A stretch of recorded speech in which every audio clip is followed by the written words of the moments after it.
Sir, फौजी का एक यही है कि या तो जिंदा आऊंगा या फिर तिरंगे में लिपट कर आऊंगा, लेकिन घर आऊंगा जरूर।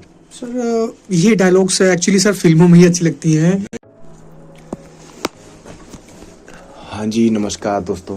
तो आज एक फौजी जब घर जाता है तो उसके बारे में हम एक फौजी से ही पूछ सकते हैं कि भाई हाँ, आप घर जाते हो तो कैसा फील करते हो। तो चलिए आज उन्हीं की जुबानी सुनते हैं।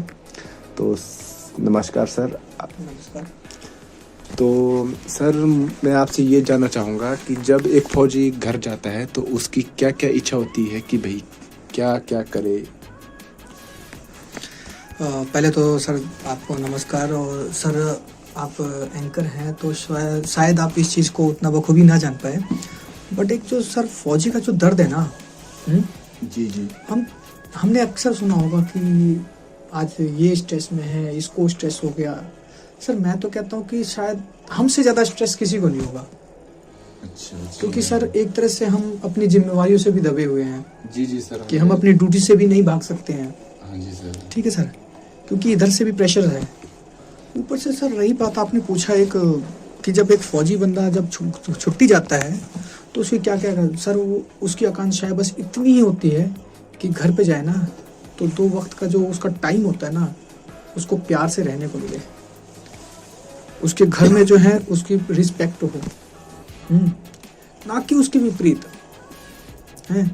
क्योंकि वो बस चाहता है कि यार फैमिली है या मदर फादर है, वो बस छुट्टी इसलिए जाता है ना ताकि अपने दिमाग से ना हर चीज़ को समझ पाए। मैं एक्सप्लेन नहीं कर पा रहा इस चीज़ को, क्योंकि जो दिल में है ना सर दर्द, वो कभी जुबान पे नहीं आ सकता मेरे।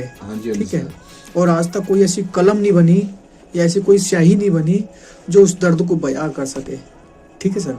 जी, फौजी के दिल पे जो बीतते वो फौजी जान सकता है सर। बिल्कुल सर। क्योंकि सर देखो, हम जब जाते हैं ना, अगर हमें वही रिस्पेक्ट मिलती है ना उस चीज़ के लिए लेके, तो हमारी इससे ज़्यादा कोई आकांक्षाएं नहीं होती है।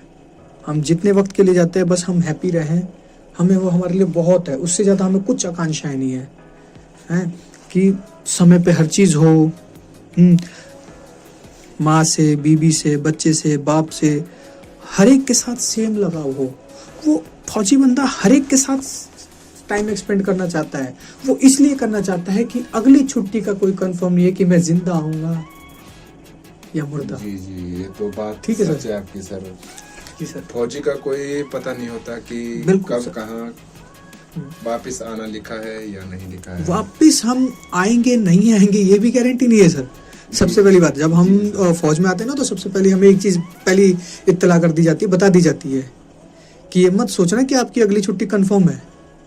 आप घर जाएंगे या फिर पूरे शरीर में जाएंगे या नहीं भी जाएंगे, कोई भरोसा नहीं है आपका। जी सर। और ये हर चीज़ हमने त्याग करके सर हमने इस रास्ते को चुना है कि हम इस रास्ते पे चलेंगे। जी सर। फौजी का एक यही है कि या तो जिंदा आऊंगा या फिर तिरंगे में लिपट कर आऊंगा, लेकिन घर आऊंगा जरूर। सर ये डायलॉग्स एक्चुअली सर फिल्मों में ही अच्छी लगती हैं। कि नहीं सर, मेरी सुनिए पहले, मैं इसका भी प्रूफ करता हूँ। ये सर डायलॉग सिर्फ फिल्मों में ही अच्छी लगती है, बट कई ऐसे जवान होते हैं ना सर हमारे देश के, जो हकीकत है कि वो घर लौट के भी नहीं आते, उनकी बॉडी का एक हिस्सा भी लौट के नहीं आ पाता है। ये फैक्ट है। ठीक है सर। ये डायलॉग्स मैं घर आऊंगा, जिंदा हूँ या तिरंगे में लिपट के, सर ये फिल्मी डायलॉग है सर, तो मैं इसको एग्री नहीं करता। ठीक है सर। तो इसके लिए सर सॉरी, बट एक्टरों को जो हमारे स्टार्स जिन्हें कहते हैं ना, उनको बुरा लग सकता है, बट ये हकीकत नहीं है। मेरा मानना है कि ये हकीकत बिल्कुल नहीं है। क्योंकि कई फौजी ऐसे भी जवान हैं देश के, जो ऐसे बीबी बच्चे, ऐसे माएँ, ऐसी बहुएं हैं जो अपने बेटे बहू जो भी मतलब कह लो, पति का कह लो, एक बच्चे को बाप का कह लो, उसके शरीर का एक अंश भी उसको देखना गंवारा नहीं होता। जी, उनके घर पे बहुत क्या बीतती होगी